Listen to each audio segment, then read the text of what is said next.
sebab saya ni orang macam traditional sikit. Walaupun sikit. wajah ni wajah moden. Okay guys, kita bertemu lagi dalam episod seterusnya bersama Harif kan? Harif, betul. Dia sampai WhatsApp pun dia kata nama salah ni. Nama salah dah. Tapi dah on. Terima kasih Harif datang. Tapi dia bagus. Saya ni dia bawa betul-betul buah dan tangan. Okay. Cuma ni buah ni kita letak tepi dulu. Tak tepi dulu. Ni senang ni, tak makan modal kan? Tak makan modal betul. Tapi sihat bang. Tapi sihat. Okay Harif. So macam mana perkembangan sekarang ni? Tapi hari ni saya ingat saya nak cerita exposure lah pasal benda-benda yang digital ekonomi kan. Zaman sekarang zaman moden lah. Saya rasa awak pun kalau benda lain tak ada andal pun. Tak andal. Tak andal. Tak, betul tak? Betul. So cuba awak bayangkan awak tanpa benda-benda digital ni. Siapalah awak? Oh shit. Saya rasa tak tahu lah. Sebab saya semenjak lepas pada sekolah semua mostly money daripada internet lah bang. Maksud SPM habis lah? Habis. Saya diploma. Oh, diploma. Saya diploma. And then lepas tapi wajah nampak macam diploma. Wajah nampak diploma kan. Wajah nampak diploma. Awak diploma. So maksudnya awak sendiri akui lah, tanpa internet, tanpa dunia digital ni, mungkin awak terapung lah. Mungkin terapung. Sebab apa? Sebab dulu lepas saya SPM, saya try buat offline. Sebab saya letak satu mindset old school lah. Old school kan punya mindset kan, kita nak offline, internet online ni kita tak nak masuk. And saya cuba buat, mungkin tak jadilah. Saya buat bundle apa semua kan. Macam mana Tuan Azri menega offline dulu lah, pergi direct sale apa semua. And then saya buat tak jadi. And saya fikir macam time tu 2013-14 kan semua orang dah gila dengan Instagram apa semua. And saya nampak macam online ni salah satu tempat yang orang akan berkumpul walaupun malam, pagi, petang, siang. And dekat situ exposure dia, and kita boleh buat duit dekat situ. Sebab apa tahu? Sebab crowd, betul. So crowd tu is the new money lah. Kat mana ada crowd, dia panggil attention economy kan. So awak setuju tak kalau kita tengok luar hari ni, ada ramai orang semenjak ada dunia digital, internet, media sosial ni, ramai orang boleh make money. Betul. Setuju Setuju sangat. Contohlah kita tengok impak dia kepada gig economy. Betul? Hari ni berapa ramai, kalau dululah lepas habis sekolah untuk dapat 2,000, 3,000 tu sebenarnya susah. Betul. Tapi dengan ada gig economy ni, as long dia rajin, dia nak nyak, kadang-kadang dia bawa Grab, Foodpanda, so dia still boleh earn 2,000, 3,000, malah ada yang lebih, betul tak? Betul. So punca dia daripada dunia digital. Betul. So bila Grab buat apps ni dan company-company lain buat, so dia terbuka peluang pekerjaan. Nampak tak? So power digital tu kan. So macam abang lah, macam saya ada satu persoalan kan. Kalau ini yang abang teringat tadi lah. Ini baru teringat lah. Ini baru teringat. Kalau abang bukan Azri Walter yang orang kenal sekarang ni, macam orang tahu Azri Walter as a motivator daripada digital lah. Apa abang sebenarnya? Apa abang sebenarnya? Sebab tak, maksud saya, bagi saya motivator. Saya motivator sebab itu menaikkan semangat orang-orang muda untuk melakukan sesuatu benda yang mungkin orang tak pernah buat. Macam contoh ayat-ayat abang cakap kan, apa sugul lah, apa semua lah kan. Kadang-kadang kita lumrah manusia ni, kita rasa macam kita tak nak jadi sugul.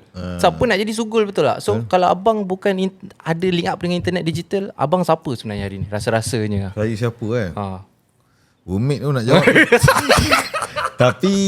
Tapi alhamdulillah saya memang jenis confident ni. Saya yakin lah kalau tanpa internet, tanpa media sosial pun saya tetap akan jadi seseorang lah. Faham? Sebab dia macam ni, bila kita ni handal, kat mana-mana pun kita akan handal. Setuju? Betul. Kadang-kadang ada orang ingat, bila ada media sosial ni aku boleh make money. Tapi dia lupa bahawa katakanlah satu orang nak buat content, nak macam awak kan, sekarang ni awak buat YouTube kan. Sebelum tu awak pernah buat benda-benda lain. Betul tak? Betul. So kadang orang ingat, dia ni buat ni terus strike. Tapi orang tak tahu, ini adalah hasil daripada gagal yang banyak kali. Betul? Macam saya kan, sekarang ni ada 500,000 follower je dekat TikTok. YouTube tak boleh lawan awak lah. Okay? Sebab tapi awak kena tahu kenapa saya tak boleh lawan awak. Sebab saya tak ada unsur wanita. Faham. So Wanita adalah ni. Awak menang sebab tu je. Sebab dia buat gold digger lah apa benda. Betul. Kan? Jadi awak berjaya tarik attention orang kan. Sebab wanita awak buat ni lah, kena tipu lah apa benda. Apa ni, gold digger lah benda kan. Kenapa saya rasa saya punya achievement ni saya sangat bangga, sebab saya seorang je. Betul. So kalau tengok influencer kat luar, bukan semua lah. Tapi perasan tak ada satu trend, bila orang tu jadi founder, dia ada satu template dia. SOP dia. Pertama, bawa isteri, bagi surprise. Betul. Dia macam attraction lah. Dah package dah. Siapa jadi founder, aku dah tahu dah next aku nak kena buat. Faham tak? Faham. So maksudnya jadi template dalam masyarakat kita. Bila jadi founder atau sukses business dia akan buat video-video macam tu lah. Sukses surprise kat isteri, bawa anak-anak beli kasut. Jadi dia portray benda tu. Betul. Tapi saya terbalikkan perkara ni. Saya ada keluarga, tapi saya duduk seorang-seorang dengan kepala botak pun saya boleh menawan dunia. Bagi tepuk tangan. Struggle Israel. Struggle Israel. Tapi macam awak awak kira, bagi saya awak handal lah. Tak ada lah. Pertama, awak handal on, setiap orang dia ada unfair advantage lah. Awak punya unfair advantage, awak handal benda-benda teknologi ni lah. And awak pandai nak set up website, awak faham macam mana. Lepas tu awak faham konsep marketing. So itu awak punya unfair advantage. Ada orang dia pandai buat website, laman sesawang dia, bila tak pandai tarik traffic jadi apa? Bersawang. Betul. Faham tak? Kalau buka website yang dia buat dahsyat, keluar sini kan. Betul. Tapi dia tak pandai nak tarik traffic. Macam awak pandai tarik traffic. Cuma awak menggunakan, macam tadi saya cakap lah, benda-benda yang boleh grab attention. Betul, grab attention. Wanita apa semua ni. Betul tak? Tu kira bagus lah. Tapi Aziz Walter lain. Faham. Dia seorang. Jadi saya sebenarnya saya sedang tunjuk dekat masyarakat kita. Yelah, maksudnya dia macam sama macam sistem pendidikan. Kalau dulu kita semua faham ada satu je cara. Belajar rajin-rajin, masuk universiti, kerja kerajaan, kerja swasta, beli rumah teres, lepas tu beli playground, selak langsi tengok anak tengah main. Betul. Itu imajinasi orang kan. So bila datang zaman modern economy ni, terbuka banyak peluang kerjaya baru. So ada option. Jadi orang dah start mula terima, nak berjaya, nak teruskan hidup, nak make a living ni bukan semata-mata satu jalan. Kita tak cakap jalan ni salah. Betul. Tapi ada banyak jalan lain. So orang dah start terima. Sama macam konsep influencer ni tadi. Konsep jadi usahawan ni jadi. Maksudnya tak semestinya kita kena expose kita punya family to the public. Betul. Kan? Privacy. Maksudnya bagi saya tak adalah cakap orang lain salah ke apa, tak. Saya punya, sebab saya ni orang macam traditional sikit. Walaupun wajah ni wajah moden. Betul. Walaupun wajah saya wajah moden, tapi saya punya mindset on man lah, especially sebagai lelaki, saya faham macam traditional, macam jenis bapak kita apa dulu tau. Dia banyak, dia protect and provide. Itu dia punya tanggungjawab dia. Bila saya faham tentang protect, maksudnya saya tak perlulah expose. Faham tak? Maksudnya keluarga saya memainkan peranan, kita semua ada keluarga memainkan peranan dalam menyokong kita, betul? Isteri kita, anak-anak kan. Tetapi untuk duduk depan tu kita seorang dah cukup. Dengan kita seorang je boleh menawan dunia macam tu. Maksudnya duduk depan kita boleh menawan dunia. Tapi family always kita punya kekuatan. Macam tu lah. Betul. Sebagai kekuatan kita belakang. Sebab apa tahu awak tengok, bila kita portray benda ni dalam masyarakat, seorang akan faham apa tahu. So itulah kehidupan yang paling terbaik. Maksudnya jadi founder tu maksudnya banyak duit, itulah kebahagiaan. Orang yang tak boleh fikir, dia akan rasa stres. Walau utamanya wanita. Bayangkan Kak Rohani, laki dia katalah kerja biasa, tapi laki dia ni rajin kerja. Cuma belum ditakdirkan rezeki dia untuk jadi kaya. Betul. Tapi dia bagi nafkah, dia provide terbaik untuk anak-anak dia. Tapi Kak Rohani ni bila dia tengok founder ni selalu bawa bini dia tolak pintu hotel kan, slow motion. Lepas tu ada tuala yang macam swan, tak tahu kan? Macam mana boleh tahu awak belum kahwin lagi? Tak tahu. Saya imagination. Kan? Macam tu lah selalu. Lepas tu dilempar-lemparkan apa, bunga, faham tak? Jadi romantik lah. Romantik, yes. Orang nampak, yang ini. Itulah bahagia. So maksudnya kalau tak macam tu, tak bahagia. Ini yang bahaya. Ini yang sedang diselinap masuk ke dalam minda masyarakat kita. Brainwash. Ya, itu pertama lah. So kedua, dari segi sepatutnya sebagai lelaki lah, awak lelaki masih bujang kan. Okay, ini nantilah, so awak boleh plan daripada sekarang. Apa yang awak buat ni betul. As a man, kalau kita ada keluarga, kita ada anak, kita bukan sahaja jadi ayah. Betul. Kita juga adalah seorang lelaki. Apa tanggungjawab lelaki? Kena develop sesuatu yang boleh dibanggakan oleh kita punya keturunan kita. Apa-apa yang kita mampu buat, something will be proud of. Faham tak? Tapi dalam, kalau korang perasan lah, okay, dalam kita punya modern environment ni, kita ditanamkan apa tau? Kita hero-hero yang diorang suka apa? Contoh apa tau? Contoh benda-benda yang orang suka. Katakanlah Avatar. Marvel. Maksudnya Avatar tu dia warna biru. Orang asal dia kat tempat lain.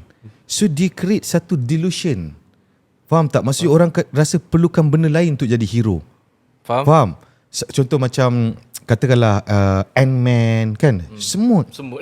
Faham tak? Dia kena tekan-tekan alat tu semua baru dia jadi handal. Jadi always kena ada something. Jadi kalau dulu-dulu, zaman dulu lah lain, hero tu kata Bruce Lee. Wah, ya. Realistik sikit. Kan? Dan banyak sekali prap 10 orang tumbang macam tu lah. Dia realistik. Tapi sekarang apa yang dia fit dalam mind kita adalah benda-benda delusion. Benda khayalan. Sebab tu ramai orang ada social anxiety. Betul. Dia jadi macam gelisah disebabkan pemikiran dia yang dia nampak macam ni. Betul. Macam konsep escape. Awak ada tak escape? Escape maksudnya? Ramai orang escape sekarang ni. Okay, katakanlah From the Matrix. tak escape daripada reality. Oh, okay, faham. Dia kata aku nak escape je Pop, lepas tu buat contoh escape yang paling selalu orang buat, main game. Selama berjam-jam lamanya. Healing lah tu. Healing, escape sebenarnya nak lari daripada reality. Yang mana lepas dia main game, dia akan jumpa reality balik. Faham tak? So lama kelamaan dia tak perasan bahawa dia sedang hidup dalam dunia khayalan, delusion. So itu yang bahaya. Jadi saya punya peranan lah. Tapi tak adalah bawa orang lain lantik saya pun tak ada. Peranan kita sendiri. Sebab saya rasa kita semua ada satu feeling tau, Rip. Kita tahu bahawa Allah Azza wa Jalla cipta kita semua dengan kebolehan dan kemampuan yang tersendiri. Saya ada satu feeling ni, saya yakin kebolehan dan kemampuan saya, terutama dalam memahami banyak perkara yang sukar dipahami oleh manusia di jagat raya, maka saya dapati saya ada tanggungjawab tu. Terutamanya untuk membawa satu vibe. Okay, tengok contoh saya ni kira ada pengaruh lah kat media sosial. Influence. Kan, adalah influence sikit, taklah macam orang lain handal. Dan saya ada follower dan saya ada haters. Ramai juga haters saya. Cuma at least saya tak ajak orang jadi malas. Betul. Saya ajak orang henyak sampai lunyai. Rajin. Saya tak ajak orang, lelaki terutamanya, untuk selalu ada kat rumah. Saya ajak lelaki, as a man, kita memang selalu kena keluar and do something. Bukan keluar lepak minum tau. Do something. Bagi value kepada keluarga kita, kepada masyarakat, orang sekeliling. Always itu tanggungjawab lelaki. Giving value. So, dan saya, walaupun saya ni liar, nakal sini sana, kan, tapi saya tak ajak orang pergi konsert. Malas kan. Dan saya tak ada ajak orang, macam katalah pergi, kita pergi ramai-ramai. Contoh macam tu. Saya tak ada. Tapi saya tak cakap lah orang lain jangan buat. At least apa yang saya tunjuk kat orang tu, dia reality. Positivity untuk reality. Yes. At least lah kan. Jadi sebenarnya orang lain semua dia kena ada tanggungjawab lah. Dia nak tengok. Sebab kalau dulu kita panggil sesiapa yang kita kelilingi ni, akan membentuk kita punya kepribadian dan cara kita berfikir. Tapi bagi saya sekarang ni, sesiapa yang kita follow, dia dah macam tu dah, Rik. Follow di Instagram semua. Dia dah digital lah, Rik. Betul. Environment tu dia bukan lagi yang physical tau. Betul. Dia adalah digital juga. Sesiapa yang dia follow, dia tengok, dia dengar, akan mempengaruhi bagaimana cara dia berfikir, bagaimana cara dia melalui hidup dia. Betul lah. Maknanya kalau dia tengok Instagram benda-benda yang selalu drag down hidup dia ke, dia akan feel depressed kan, benda-benda macam tu. And bila abang cakap pasal benda ni kan, saya nak kita borak sikit lah. Bila abang cakap pasal value, pasal responsible, kalau abang sebagai seorang majikan, sebab baru-baru ni ada orang tu masuk TV3. Dia macam kat sekolah tu. Ada orang tu kan. Baru-baru ni ada orang masuk TV3. Okay. So saya tengok, saya rasa macam betul benda tu sangat penting. Apa sebenarnya kalau kita as a majikan lah, and then untuk orang kat luar sana mungkin yang tak ada kerja, diorang nak kena ada responsibility dalam diri dia sebagai seorang staff ataupun team dalam sebuah syarikat tu. Maknanya kalau macam abang majikan kan, abang nak pilih kriteria orang tu yang macam mana? Adakah just for the specific skill yang dia ada, ataupun dia just for the multitasking? Sebab ada orang kat luar sana yang jenis yang bila nak suruh multitasking sikit, complain, sugul sikit kan, complain whatever. And kalau macam contoh macam abang suka yang team, ataupun abang nak yang macam mana orang, supaya orang kat luar sana tahu bila diorang nak masuk sebuah syarikat atau team, apa value dia kena ada. Apa value yang dia kena ada. Okay, so ini bagi saya lah. Saya selalu always focus on attitude first. Sebab Rip, tanpa attitude, orang tu ada talent macam mana pun habis. Kita dah jumpa ramai dah, betul tak? Betul. Macam awak ada kawan-kawan, kenalan yang dalam bidang nyanyian kan, artis semua orang tahu dah. Talent macam mana pun, kalau attitude tak okey, habis. Sebab untuk konsisten dengan ada talent yang macam tu, dia kena ada disiplin. Betul. Which is attitude. So first always looking for attitude. Kedua, ini yang saya selalu sebarkan kepada diorang-diorang yang tengok video saya. Sebagai lelaki, kita kena train diri kita bertanggungjawab. Bertanggungjawab. Bila kita menjadi bertanggungjawab kan, kalau kita ada kerjaya, kita susah untuk lalai here and there. Sebab kita rasa, ni tanggungjawab. Tanggungjawab ni maksudnya, tak ada sesiapa yang tengok cek kita pun, kita tahu. Ada malaikat mencatat. Itu tanggungjawab. Faham tak? Lelaki memang kena ada attitude tu. Terutamanya, bertanggungjawab. Okay, bayangkan kadang-kadang orang pandang enteng benda-benda tanggungjawab ni. Okay, bayangkan hari ni Rip, untuk makluman awak, dekat luar sana, setiap hari ada wanita yang setiap hari mengalir air mata. Sebab apa? Sebab dia terkahwin dengan lelaki yang tak function, weak, dan tak push diri dia 200%. Faham? Awak setuju? Dan tidak bertanggungjawab. Nampak tak? Apa impak dia kepada masyarakat? Okay, jadi so apa yang saya bagi tahu semua orang, kita kena kembalikan kegemilangan anak-anak jantak. Lelaki kena kembali berfungsi dengan sepatutnya dalam masyarakat. Faham? Kan? So bila lelaki dibiarkan tak apa sogol, tak apa ikut perasaan, apa jadi? Weak. Sebab lelaki memang tak boleh ikut perasaan. Kalau wanita, kita faham. Yalah. Kan, wanita penuh dengan emosi. Lelaki kita bukan cakap kita tak ada emosi. Kita ada rasa sedih, kita ada rasa sayu, syahdu, kadang-kadang kita rasa sugul. Cuma beza dia, kita always in control. Tapi bila kita biarkan emotion ni control kita, habislah. Itu beza dia, seorang lelaki. Tuan bayangkan sejarah ketamadunan manusia. Cuba tuan recall balik. Bayangkan zaman-zaman peperangan, zaman menawan dunia, menyebarkan agama. Okay? So lelaki ni memang kerja tugas dia ada something untuk dia perjuangkan. Itu lelaki. Apalah ertinya menjadi lelaki kalau tidak ada apa-apa perjuangan di dalam hidup dia, tuan-tuan. Betul, setuju. Betul tak? Ya, itu kata kunci dia. Mesti kena ada satu perjuangan. Apa dia nak? Tak kisahlah financial ke, nak dapat good shape ke, nak katalah awak ada impian. Itu perjuangan. Mesti kena ada sesuatu yang dia nak perjuangkan.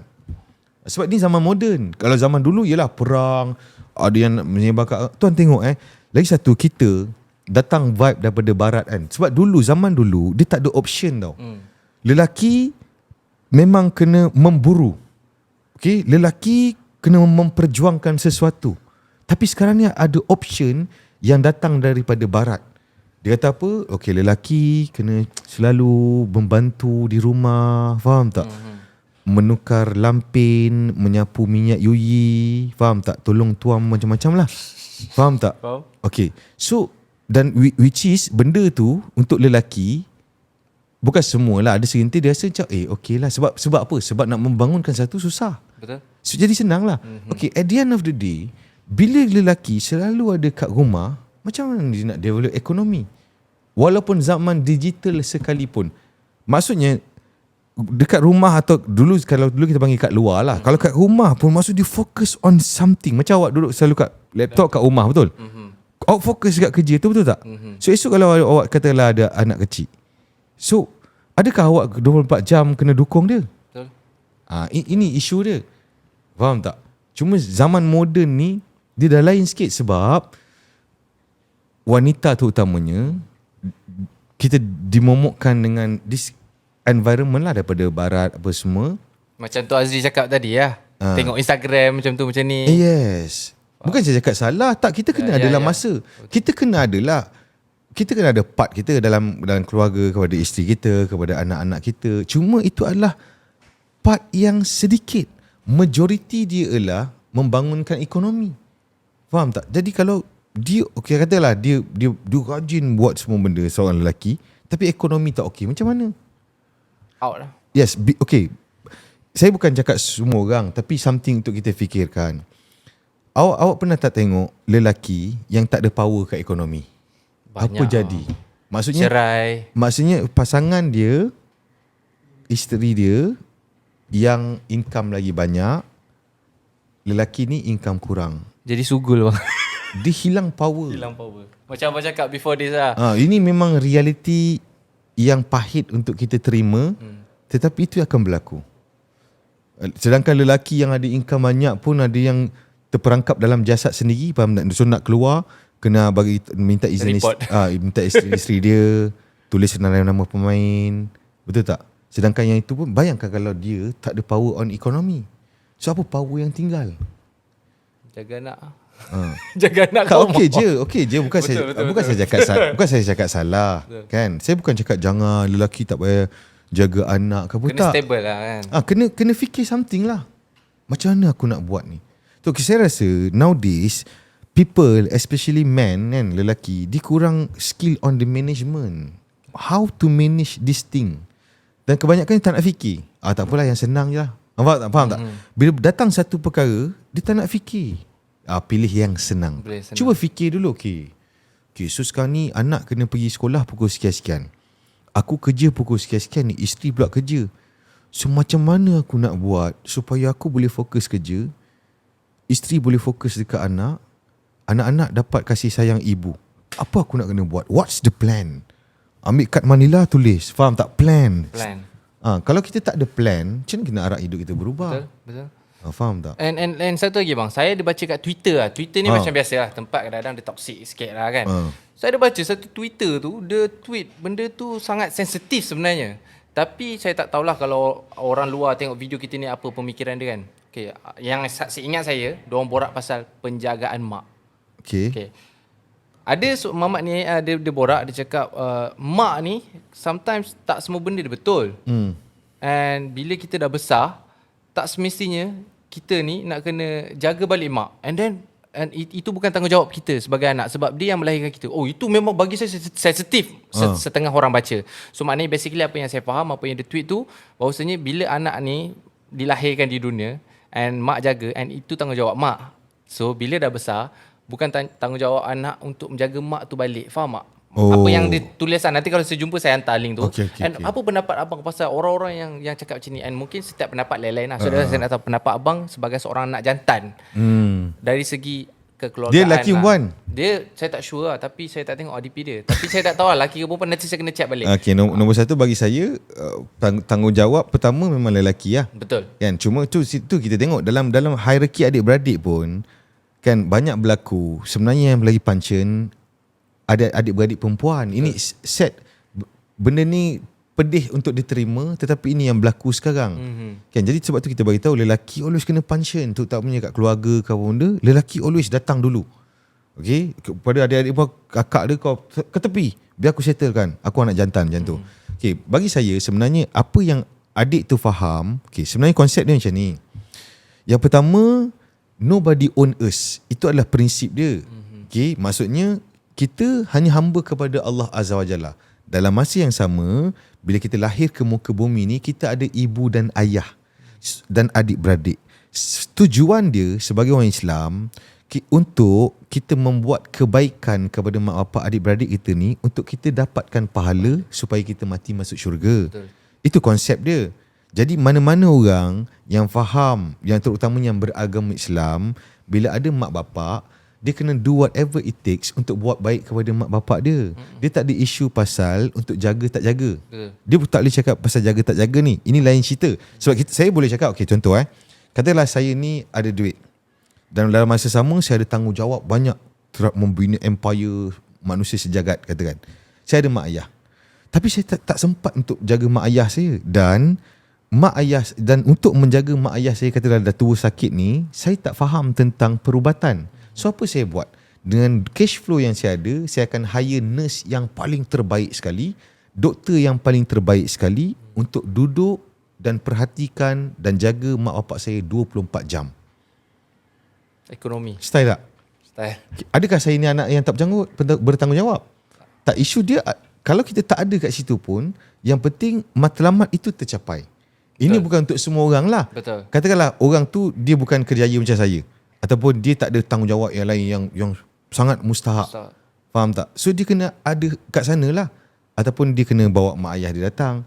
Okay, faham tak? Sebagai tanggungjawab. Tapi saya memang sebenarnya, saya memang ada prinsip macam ni.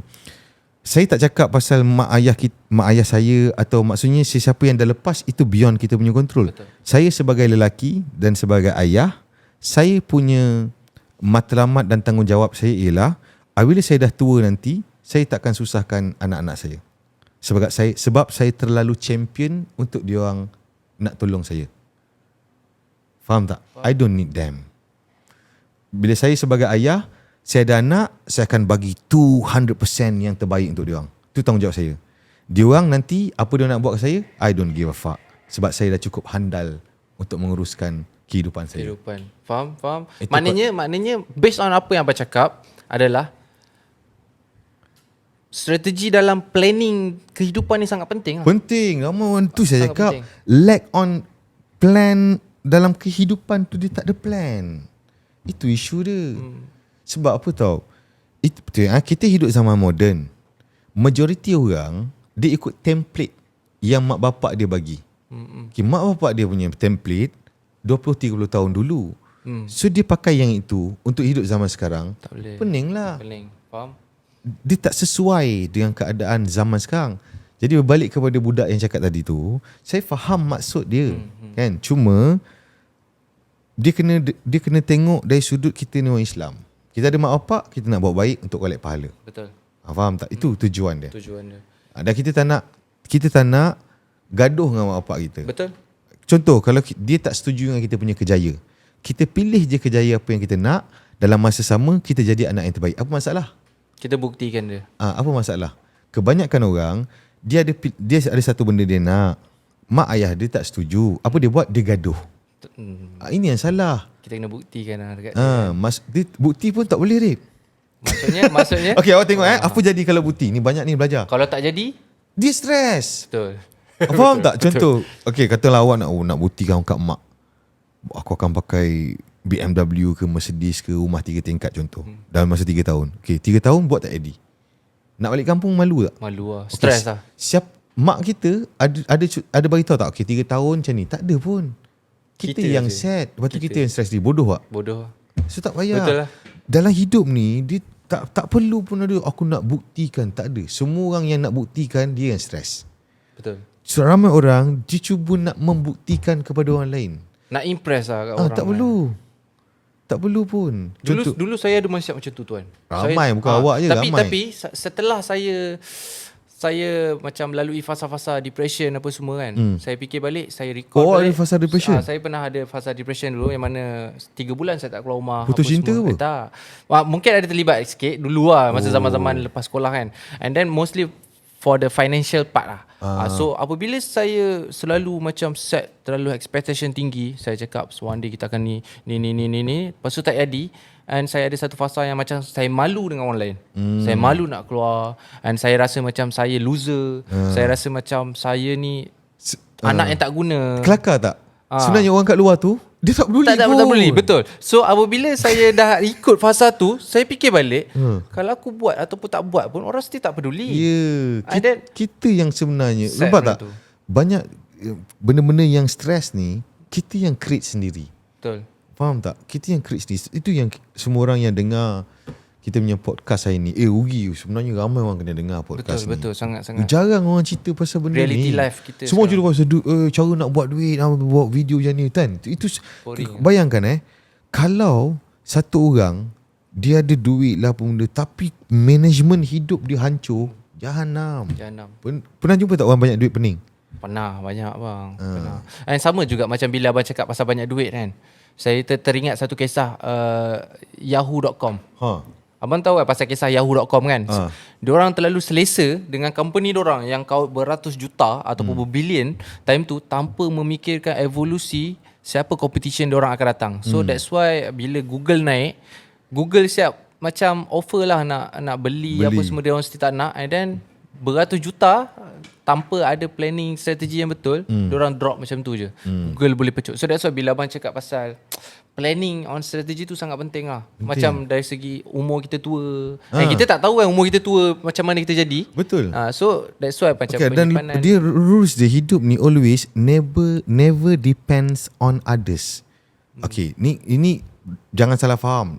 Sebab tu saya cakap nombor satu, untuk kita capai freedom, kita kena mansuhkan mindset subsidi. Subsidi ni bukan bantuan kerajaan, bukan. Perkataan subsidi tu maksud dia ialah ada orang kenapa dia buat lebih kurang sebab dia tahu nanti ada orang tolong dia. Betul. Faham tak? Dia akan always ada orang bantu. So kita kena mansuhkan mindset tu. Kita kena anggap tak ada siapa akan tolong aku. Aku yang selalu akan ada bersama diri aku sendiri. Kan? So macam mana aku nak buat apa sahaja cara untuk keluar daripada masalah ni? Nobody give a fuck. Contoh macam tu lah. Maknanya betul lah. Macam first podcast saya, lepas saya jumpa dengan Tuan Azri, saya dapat reduce saya punya anxiety. Saya memang saya ada still lagi anxiety sebab mostly banyak dari segi management ataupun banyak saya berfikir tentang idea apa semua whatever. And lepas saya jumpa daripada podcast pertama kita, saya dapat ini apply. Kisah benar ni? Ini kisah benar. Ini bukan marketing apa untuk Azri Walter, bukan. So lepas saya dapat reminder daripada Tuan Azri, cara bercakap apa semua, macam mana kita nak control environment, saya rasa macam saya heal lah. Saya heal. And saya macam saya kan kadang ada panic attack. Saya pun sekarang dah kurang, dah tak ada. And saya rasa macam bila Tuan Azri ada satu line Tuan Azri cakap macam kita cuma boleh deliver apa yang kita nak, and kita tak boleh nak push orang tu untuk the next level. Macam contoh kalau kita ada team, kita nak bagi macam tu, kita bila kita dah deliver kat dia tak boleh buat, itu problem dia. Sebelum ni saya punya mindset saya letak saya macam saya yang problem sebab saya tak boleh nak ajar dia. Tapi bila kita dah ajar, kita dah deliver, saya tak boleh. So that's why daripada situ saya fikir balik macam kadang-kadang reminder macam ni sangat penting. Podcast macam ni pun sangat penting. Sebab ramai orang kat luar sana tuan yang still lagi lost dalam hidup dia. Betul. And mungkin kita rasa kita dah tak lost, tapi mungkin ada lagi orang lost. Orang rasa macam diorang tak ada kerja, diorang tak ada kriteria. Betul. Kat luar sana ramai orang struggling. Sangat stress. So that's why macam bila saya jumpa dengan Tuan Azri adalah salah satu rahmat. Rahmat, betul. Rezeki, saya rasa macam bersyukur gila lah kita dapat circle macam ni. And dulu saya memang nak ada circle yang sebelum ni macam mana, Tuan Azri pernah ada satu fasa waktu muda, Tuan Azri rasa Tuan Azri je paling handal. Sampai sekarang.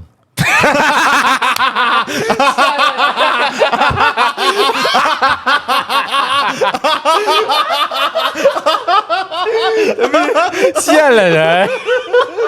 Okay, itu saya surrender. Itu saya surrender. Tak, maksud saya dulu saya rasa macam saya paling handal. So bila saya jumpa dengan orang, saya rasa macam orang tak boleh buat problem. Faham. So saya akan jadi drop lah energy saya. Itu lah yang saya maksudkan. Yes.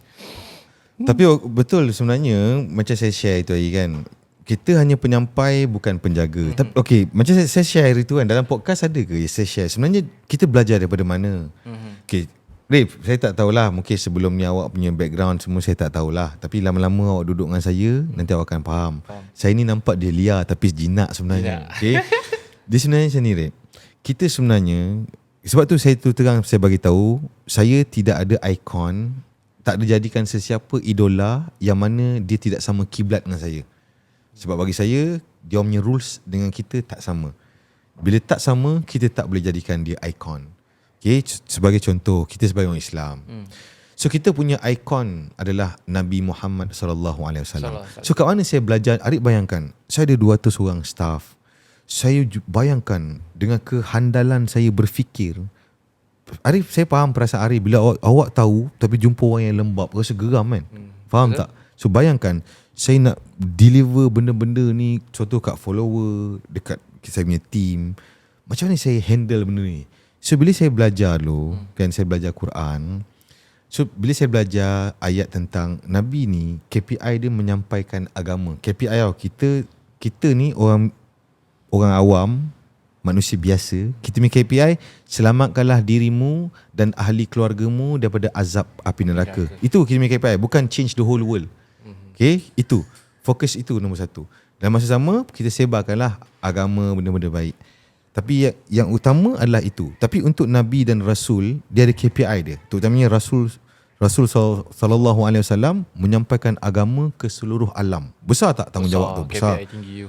So bayangkan zaman Nabi SAW, Nabi nak menyampaikan agama di kalangan masyarakat Arab jahiliyah, nak menyampaikan Quran dengan penyair-penyair Arab yang handal. Zaman tu, sesiapa boleh bersyair, maka dialah orang yang dihormati dan dikagumi dan orang kaya, orang berjaya bangsawan. Bayangkan, Nabi SAW ni dikenali dengan yang tidak membaca dan tidak menulis. Okay? So bila Nabi sampaikan ni, stres tak kena baling najis, orang cakap macam-macam, stres. Sehinggalah turun Quran, wahai Muhammad, kamu hanya penyampai bukan penjaga. Powerful tak? Powerful gila. Terus lapang terus. Jadi Nabi faham tugas Nabi adalah deliver saja. Sampaikan je. Faham tak? Bukan nak make sure sebab hanya Allah yang mampu membolak-balikkan hati manusia. Jadi sebagai leader, katakanlah sekarang ni awak dengan team, esok awak ada isteri, ada keluarga. Nombor satu, sebelum ini mungkin akan terbuka awak punya cakrawala. Cakrawala. Okay, katakanlah lepas ni, okay, bila ada sesuatu benda kan, awak rasa macam, ish. Sebab kita faham, bila nak manage budak zaman sekarang, bukan semua orang boleh cakap terus. Betul. Sensitif lah. Dia ada seni dia, betul tak? Betul. Okay. Mulai hari ni, sebagai leader, bila awak rasa awak nak bagi tahu dia sesuatu, awak jangan terus cakap. Awak bagi tahu dekat Allah Azza wa Jalla. Time solat tu awak doa. Faham tak? Kita akan tenang sikit kat situ tak? Sebab kita nak bagi tahu Allah jadi orang ni macam ni. Faham tak? Nampak tak? Power tak? Powerful. Maksud kita betul-betul rasa hamba, aku tak boleh langsung. Saya tak ada kemampuan untuk mengubah hati dia, ya Allah. Hanya Engkau yang boleh. Nampak? So kita nak develop benda macam tu.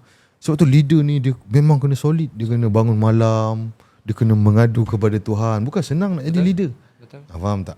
Sebab ramai orang ingat, oh dia handal. Bila dia cakap je, orang nak kena ikut. Belum tentu. So bila orang tak ikut, dia stres. Ramai, bukan awak seorang. Ada ramai orang yang jadi ketua kat luar sana, yang jadi leader, dia di stres benda-benda macam ni. Dia ingat orang lain macam dia. Itu pun satu lagi. Betul. Dia ingat orang lain macam dia. Kalau dia handal macam dia. Yes, kalau dia handal, kalau dia bijak, kalau dia jenis pantas, dia ingat semua orang macam dia. Jadi dia stres. Setuju? Setuju benda tu. Sebab betul lah, dia kelapangan dada kita pun perlu tak sebenarnya. And then last question lah. Macam mana pula dengan orang ataupun team kita yang ini team lain lah, bukan Bros Gang, jangan fikir Bros Gang. Team lain. Bila kita suruh something tapi dengan keadaan yang okey, tapi dia orang macam kau ni bossy lah. Kau ni macam boss lah. Macam mana pula orang-orang macam ni kita nak explain dekat dia supaya apa vision kita sebenarnya kita nak buat. Bila dia anggap kita ni as a bossy lah, kalau sometimes ada orang-orang yang sensitif macam ni lah. Bila disuruh sikit untuk siapkan sesuatu, dia akan ingat macam kita ni menyuruh lah. Sedangkan benda tu bagus untuk company. And apa yang bagus untuk company, bagus untuk semua. So apa pendapat abang dekat orang yang macam ni? Apa yang kita kena buat orang macam ni? Kita kena buat ke orang tu? Apa yang kita kena sampaikan dekat orang macam ni supaya dia faham itu tugas dia, and bukan orang nak jadi bos ke atau macam mana. Okay, sebenarnya itulah lagi satu, etika sebagai pekerja pun ramai orang dia semakin kurang. Zaman inilah terutamanya etika bekerja. Kalau kita tengok zaman saya, zaman bapak kita, kalau dia kerja, dia tahu lah dia kerja. Kalau bos tibai dia memang patutlah sebab dia kerja. Betul. Tapi zaman sekarang ni dah lain. Faham tak? Kalau aku kerja, bos tak boleh tibai aku. Aku adalah king. Faham? Kalau anytime, yes, tanpa aku, korang tak jadi apa-apa. Macam tu lah. Okay. Dia sebenarnya macam ni. Kenapa ini berlaku? Sebenarnya, Dia start daripada apa yang being fit dalam kita punya mind semenjak kita zaman kanak-kanak, apa yang kita tengok dalam TV. Dalam masyarakat kita ni, tanpa kita sedar, kita sedang menanamkan satu mindset, iaitu kita ni akan always jadi mangsa. Victim of the situation lah. Yes, kita always akan jadi mangsa. Orang lain salah, kitalah yang betul. Faham? Jadi bila dia membesar dalam keadaan this kind of mindset, so bila dia kerja, dia akan always rasa bos yang salah, dia yang betul. Faham tak? So itu, jadi orang-orang macam ni, dia sebenarnya kena belajar. Apa sahaja teguran yang aku dapat, don't take things personal. Ini masalah ramai orang. Cakap sikit, ambil personal. Dia ingat orang tu tak suka aku. Padahal orang tu cakap pasal kerja. Betul. Kan, kerja is kerja lah. Time kerja kita tibai cukup. Lepas kerja kita boleh lepak minum sekali. Betul. So professionalism macam ni yang kita kena tanam. Sebab zaman ini kita terlalu, tu saya cakap, terlalu mudah kecil hati, terlalu mudah merajuk. Jadi semua dia kena train hati dia bahawa kalau orang cakap kat dia, dia kena anggap bahawa it's not about me. Faham tak? Maybe it's about them. Maksudnya, okay, dia cakap macam ni bukan sebab aku tak elok apa, tapi mungkin akan menyusahkan dia. So macam mana aku sebagai seorang manusia, apa impak aku boleh bagi dekat orang lain? Kan, lagi satu, kita always dalam mind kita selalu, apa aku dapat? Faham tak? Aku dapat apa? Aku dan aku, always aku. Reward lah, something like that. Selalu kita. Tapi kalau kita terbalikkan kepala otak kita, apakah hari ni bila kita bangun tidur, apakah nilai atau value yang aku boleh bagi kepada manusia lain? Bayangkan seorang manusia yang setiap hari hidup macam tu. Kau kan, maksud dia bukan kira pasal dia dapat apa. Apa aku boleh deliver kat orang lain? Orang lain. Ini lah macam Azri Water contoh. Aduh. Betul lah. Tengoklah kalau contoh apa tips saya bagi semua tu, semua free kot. For you. Tu Yang baru-baru ni kita buat group pun berapa? Tak makan RM99 je. Saya fikir apa yang membuatkan abang nak sangat nak motivate orang ni sebenarnya. Sebenarnya tak payah betul. Kenapa? Apa yang abang nak sangat ni sebenarnya? Tak, sebab saya cakap tadi, saya rasa mencari tanggungjawab. Sebab saya dulu, masa saya waktu muda remaja, saya rasa blessed lah, Alhamdulillah. Saya antara saya membesar, environment saya bukan senang, Rip. Saya membesar di kawasan Stenggan, kan. Tahulah budak-budak yang kat kawasan Stenggan, dia macam mana? Faham level dia macam mana? Level dia. Lepas tu bila saya membesar sebagai player bola sepak, saya punya pendedahan tu macam mana? Faham tak? Dia punya enjoy dengan benda-benda yang terlarang, apa semua, berfoya-foya. Saya antara salah seorang yang selamat, Allah selamatkan je. Berapa ramai kawan-kawan saya pening, sampai sekarang hidup tonggang terbalik. Faham? Jadi saya rasa bersyukur tu, kan? Untuk rasa syukur tu, saya rasa tak cukup dengan ucap Alhamdulillah. Jadi saya kena share dengan ramai orang, kan? Sebab tu saya tak peduli orang tak suka ke apa benda. Saya tak peduli. Sebab saya buat ni bukan untuk orang. Saya buat ni, esok bila saya mati, kalau berlega-lega video saya ke apa benda, orang dapat benefit, InsyaAllah dalam kubur saya ada pahala. Betul. Betul tak? Itu yang membuatkan saya punya perjuangan tu. InsyaAllah kita doa sama-sama supaya Isbah Kingdom. So kira awak ada, saya tak tahu pula awak sampai makan ubat ke? Tak, saya tak makan ubat. Macam saya cakap lah, saya tak tahu. Macam mana awak tahu awak depression? Saya pergi psychiatric. Pergi Saya dulu, bila saya dah 3 bulan saya tak keluar, saya macam fikir, apa problem aku ni? Aku naik lift, nak naik lift rumah family saya, tingkat 18 kan. Masa saya naik tu, tiba-tiba jantung saya berdebar laju gila. So, apa hal ni? Sakit jantung ke? Lepas tu pergi Google, check, takut apa semua, penyakit jantung lah apa. So kita akan fikir pelik, lagi melarat. Lepas tu last kali saya check, saya pergilah hospital psychiatric. Saya check medical check up dulu. Medical check up, kau tak ada apa-apa ni kan, kau ni kot anxiety apa. Lepas tu pergi check psychiatric. Saya pergi psychiatric. So bila saya pergi psychiatric, saya ingat lagi satu tu yang saya tak akan pernah lupa sampai sekarang. Saya tanya security ni, tuan mana psychiatric Dia tengok saya atas bawah kan, weh kau muda kita kan, kau dah gila. Time tu saya mencanak. Saya cakap betul lah ni kan. And then bila saya masuk psychiatric, baru saya faham bahawasanya penyakit mental ni bukan sekadar untuk orang gila. Bukan orang yang gila pasal sakit mental je gila, bukan. Dia sebenarnya ramai orang kat luar sana yang macam pensyarah apa semua, yang ada benda-benda macam ni tuan. Itu nanti kita next episode kita borak. Tapi sebenarnya ini itulah based on pengalaman saya. Saya pun Arif, saya hidup dengan tekanan tahap tinggi. Tapi saya ada kaedah macam mana saya uruskan diri saya, tapi benda ni saya akan cerita dan akan rungkai dalam secret group kita. Secret group. Wah, betul, bagus. Korang boleh tekan link kat bawah. Jangan link tunggu lama-lama tu, utamanya korang nak jantan, banyak sampai lunyai. Tekan link. Baik. Tapi betul bang, saya